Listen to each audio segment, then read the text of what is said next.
Former Republican Congressman George Santos has been sentenced to more than 7 years in federal prison. It was the maximum sentence after he pleaded guilty last summer to wire charges and aggravated identity theft.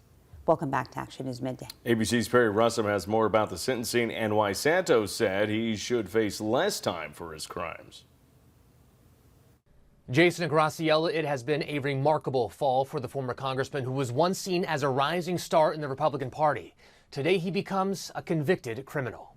Former Congressman George Santos sentenced today to 7 years and 3 months in prison, the maximum penalty on charges of wire fraud and aggravated identity theft.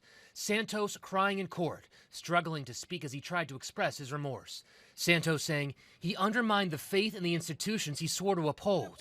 He fiercely maintained his innocence. I'm going to fight the witch hunt. I'm going to take care of clearing my name, and I look forward to doing that. Before ultimately pleading guilty last summer. Pleading guilty is a step I never imagined I'd take.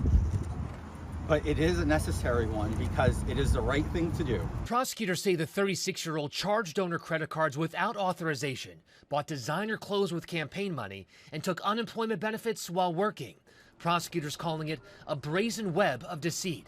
He'll finally be held to account for his actions. Santos was once seen as a rising star in the Republican Party, but barely served a year in Congress before being kicked out by his colleagues in 2023.